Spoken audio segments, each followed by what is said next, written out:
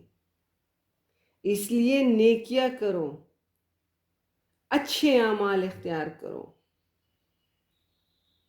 شاعر یہاں پر بتاتے ہیں کہ میں تم لوگوں کو اپنی زندگی کا نچوڑ بتا رہا ہوں۔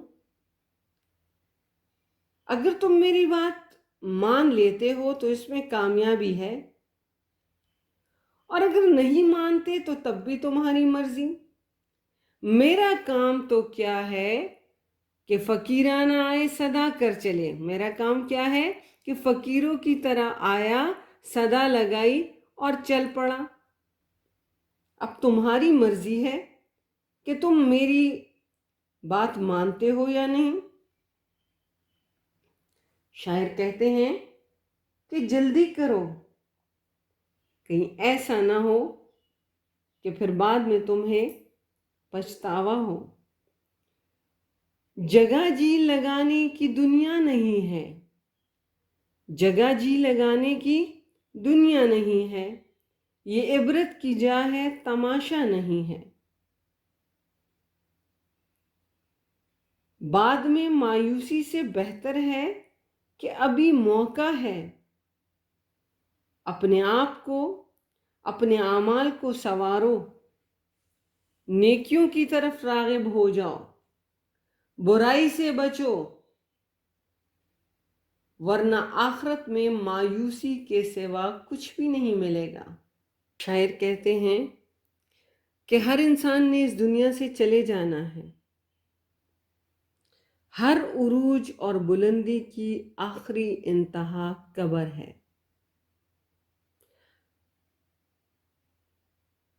مشہور مقولہ ہے کہ the path of the glory leads but to the grave۔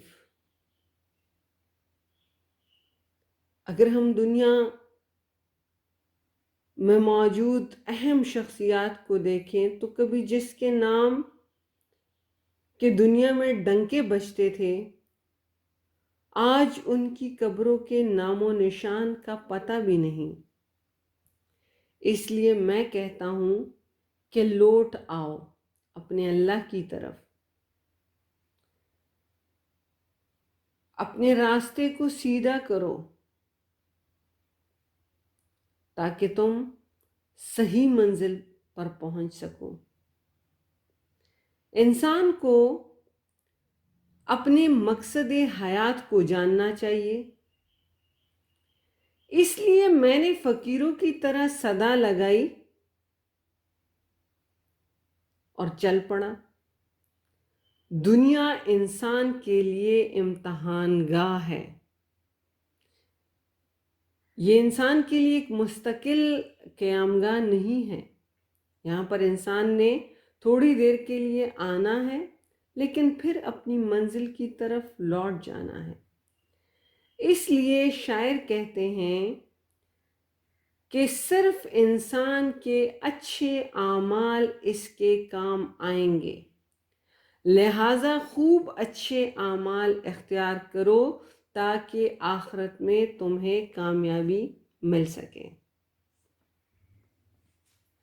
طاقت کے نشے میں دنیا کی جتنی بڑی قومیں تھیں ان کو بالآخر منہ کی کھانا پڑی اور وہ فنا ہو گئی۔ اس لیے انسان کو ان راستوں پر نہیں چلنا چاہیے جن پر چل کر انسان کو نقصان ہو۔